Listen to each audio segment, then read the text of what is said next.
Hey man, this your boy Butler, and my advice to you is to stay out of prison. Stay out of prison because people are being unalived daily. Rest in peace to Michael Peschel. He was unalived on March the 15th, 2026. And I am in Georgia prisons exposed, but the only name I'm going to say is Tiffany Johnson. She is the head honcho over there, and she is in the process of trying to help a lot of us, a lot of individuals, a lot of humans helping humans in this page. And uh I don't have anything against any of the members of the group, but I don't want to pee any of them off because one of my last videos I may have said I said a lady's name. I did apologize to her, but I don't want to, some people don't want to be exposed. And this is a private group. Everybody can't get into this group. So I'm not going to say anybody's names, but I am going to read the comments. Now, Tiffany says sources say they moved him into a cell with an inmate who had previously had to be taken down by a guard 2 weeks earlier in visitation. This roommate stabbed him over 20 times, bro. He wigged out. Damn, he wigged out, bro. So sad. Lord mercy, rest in peace. Class action now. The GDC should be charged with murder. I agree. I think if you start charging the GDC with murder, then you'll have less of it. If this continues, then we'll continue to see more lives lost. Sadly, they are above the law, just like our state's law enforcement officers and politicians. Only us peasants have rules to abide by. I'm not going to say your name, but you are absolutely correct. I agree with you wholeheartedly. As much as I don't want to, I agree with you wholeheartedly. Uh, oh no, they are not above the law. They only think they are. They just have come across the right one to challenge their bully asses, because everyone believes the lies they spill and back down. Okay. Oh, the person that killed him will get a life sentence on top of whatever he already has. Okay. Um, Somebody says he's probably already serving life. They don't care. They probably are already serving life, and I can't believe they don't house these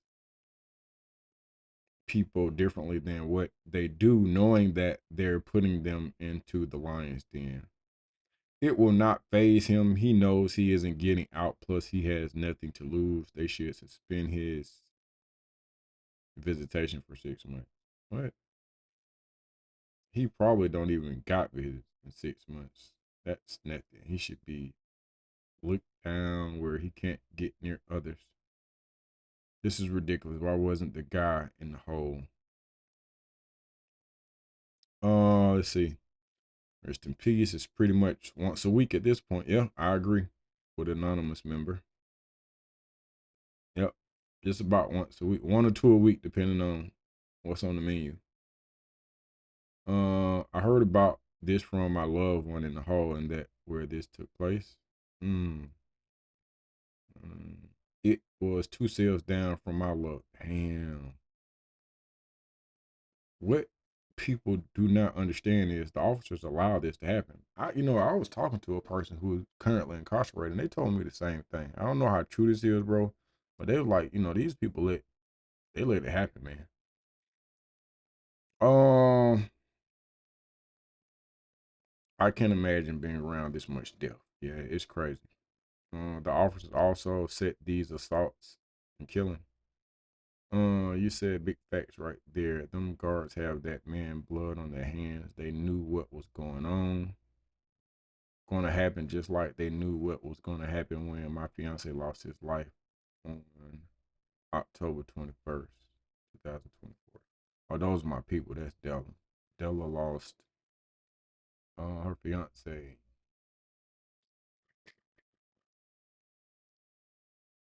Rest in peace. A lot of people affected by this. Care about blood on their hands and the dirty things they do to be done to these individuals. Okay, so let's dive off into The officers and the warden should be held accountable. To the family and friend, my brother was killed a year ago.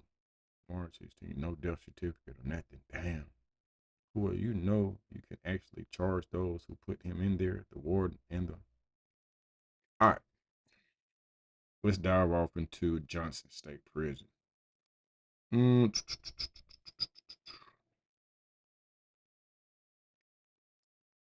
Georgia Department of Corrections is responding after a corrections officer at Johnson State Prison was arrested for allegedly allowing the beating of 2 inmates. The arrest warrant shows corrections officer Barnique Burton was arrested. She was accused of playing a part in the beating of 2 inmates at the Wrightsville prison back in the beginning of April. Burton is no longer employed with the Georgia Department of Corrections. Breaking news just into the newsroom. Washington County deputies need your help finding an inmate that escaped. Deputies say Deshaun Garrison escaped last night. Deshaun is sentenced for rape. They say deputies tried to stop a car during a pursuit that looked like the description of the car they were looking for. The car then crashed in or near Sparta. Anyone who sees Garrison is asked to call 911. It's 6. Okay, so just coming on here to give everybody an update as to what all is going on regarding the situation with. Now, this is an ex-officer, but he's also, I guess, a commander. He trained a lot of people. He worked for them, trusted them to do what they said they were going to do, and then come to find out that, human lives were disposable. And so, bro was not with it. He quit. He left in an orderly fashion. He has been threatened, but he is riding for the cause, bro. I say that because shit, I didn't think them do it. The Georgia Department of Corrections. For anybody that doesn't already know, we have catastrophic staff shortages at many of our prisons here in Georgia, and some have been like this for years on end, dating back even to 2019 at some of the prisons. I know that Telfair hasn't been any type of adequate man since prior to 2019, and there are many other prisons that are like that as well. So I am a former employee of the Georgia Department of Corrections.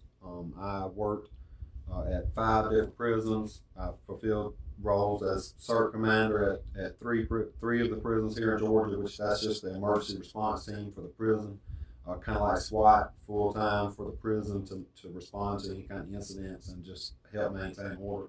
And also I've been a post-certified instructor since 2017. I fulfilled several full-time positions as an instructor with the state of Georgia as well. And that's the position that I was in when I left the state of Georgia last year. And the circumstances surrounding my leaving were that I had seen enough from with my own eyes of the conditions in the department to make the determination that something had to be done. Now is what I felt like last year, but really even before that. I mean, in 2020, I thought that something had to be done now, but just over years and years and seeing different things. I'll give you an example.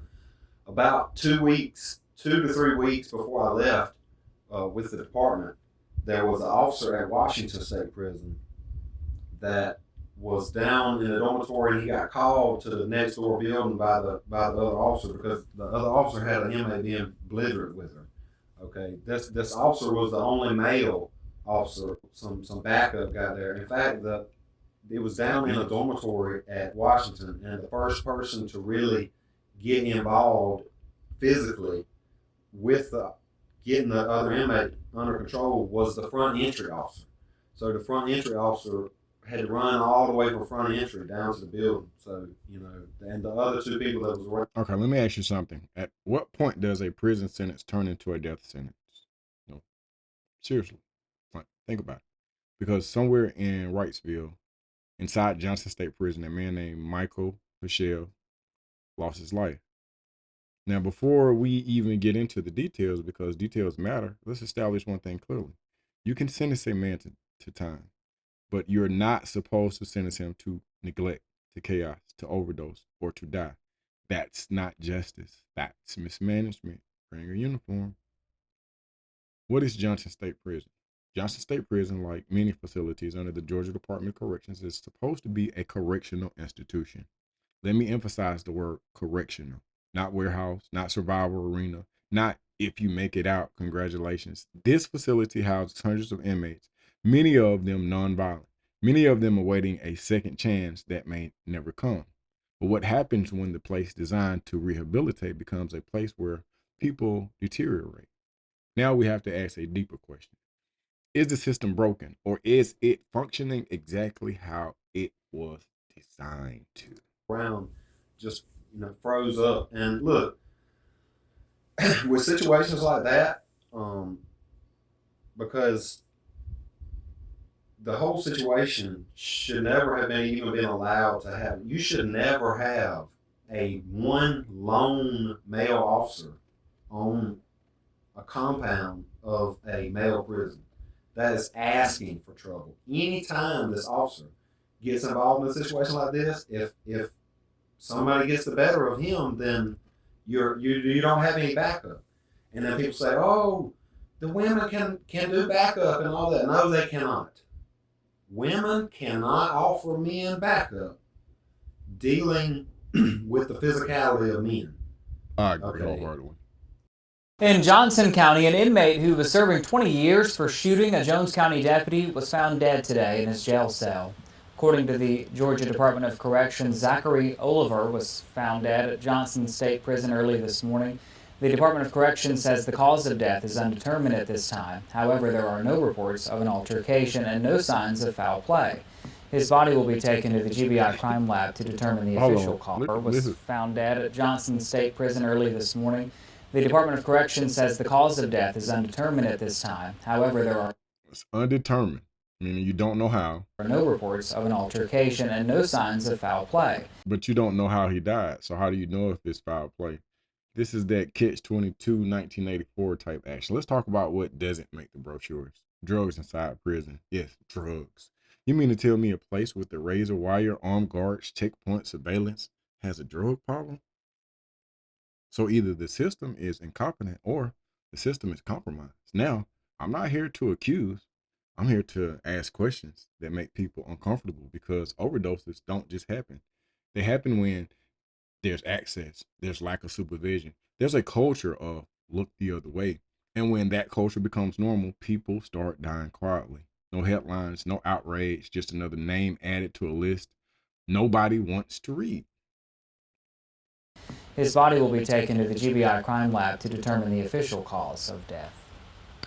And the case involving Oliver goes back to January of 2022 when he shot a Jones County deputy during a traffic stop. This is body cam video from Deputy John Kyle. Sheriff Butch Reese says Oliver was pulled over on Highway 11, and during the stop, Deputy Kyle asked him to get out of the car, but Oliver refused. He then pulled out a gun and shot Deputy Kyle. After being shot, Deputy Kyle got back to his patrol car to chase him, and he was shortly captured after. Sheriff Reese says Deputy Kyle's bulletproof vest saved his life. Prisons across Georgia are under lockdown tonight after a string of violent incidents behind bars, including right here in our region. The Georgia Department of Corrections confirms multiple fights broke out overnight, and they're now taking precautionary steps to prevent further violence. WSAB's Sarah Smith is joining us now with what sparked the lockdown and has concerns from a family member who says a loved one, they fear at least, may be in danger. That's right, Ben. GDC staff say the lockdown is a precaution and not uncommon. However, an anonymous, concerned relative of an inmate tells me she couldn't sleep last night after hearing about a fight that happened at Coastal State Prison. I got a message to go back and please call DOJ, please call and speak to the warden, speak to the news, because they're not doing anything out here. A woman desperate to keep her incarcerated family members safe. I'm scared for him that something's going to happen. She tells me her loved one, an inmate at Coastal State Prison in Garden City, called her in a panic Wednesday night, describing a violent scene inside the prison. A Muslim was stabbed and beat really bad by 3 gang members.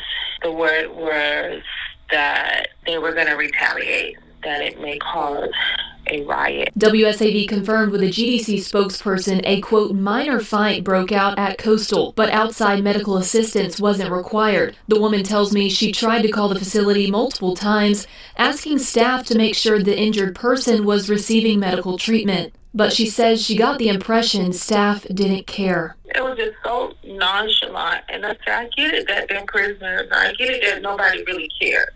But for somebody to reach out to me to tell me this, that they're scared, this is not a joke.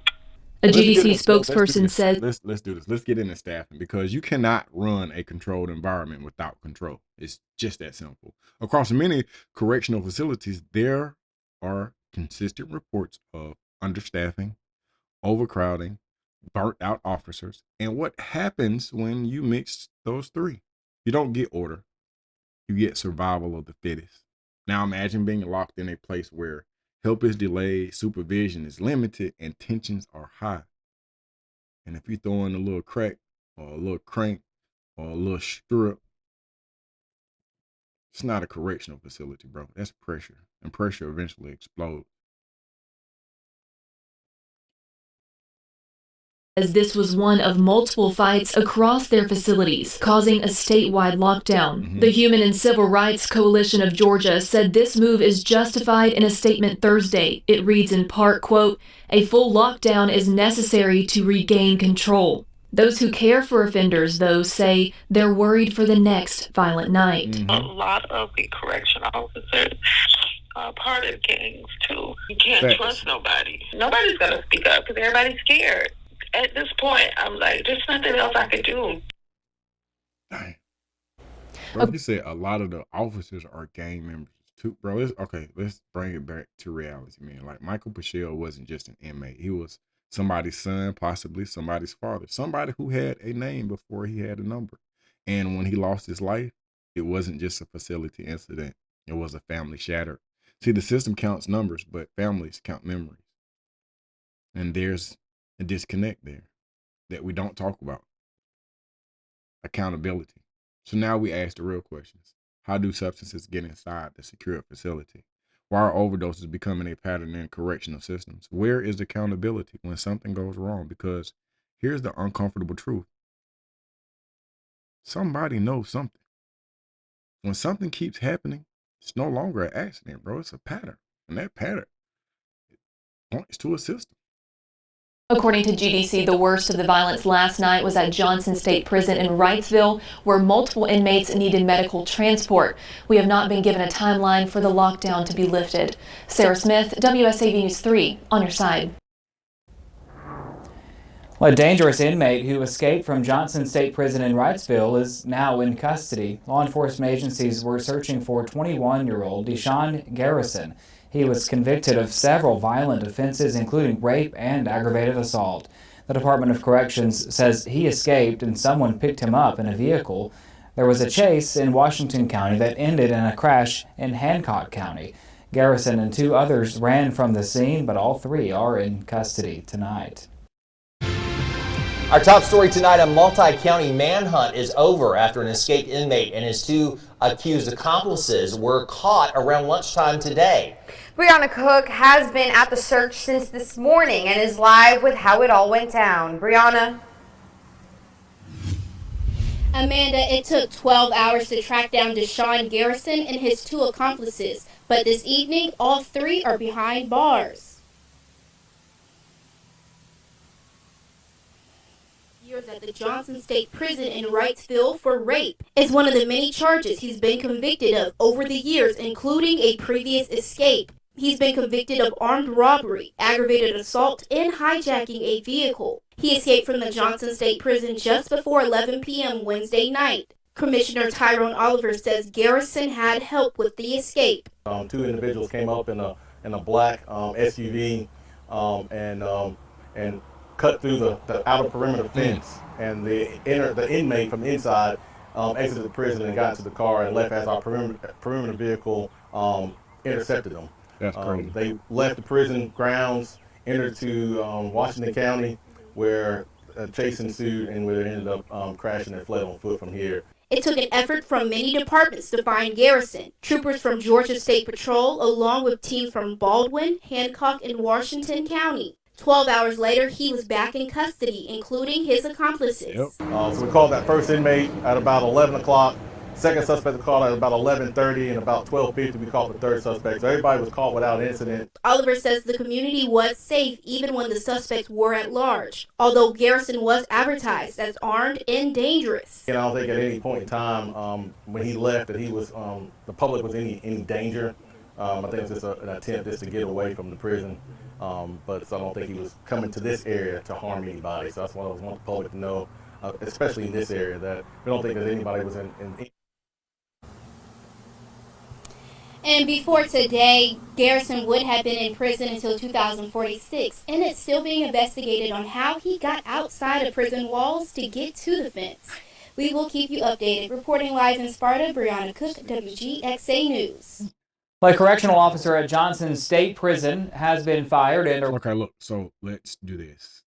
Let's zoom out. Because this isn't just about one person. This is about how we treat people. Once society decides they're no longer valuable, because let's be honest, once someone goes to prison, a lot of people mentally delete them, out of sight, out of mind, until something like this happens. Then everybody wants answers, but the conditions were there the whole time. We just didn't care enough to look. Let me leave you with this. A society is not judged by how it treats its citizens. It's judged by how it treats the ones who made mistakes. Because if the goal is correction, then where is the correction? If the goal is rehabilitation, then where is the humanity? At some point, we have to decide that a human life, even one behind bars, still has value. Because when we allow a system to dehumanize others, we slowly lose our own humanity in the process. And that is a sentence nobody escapes. We're out, man. Get in the comment section. Let me know what you think. Rest in peace to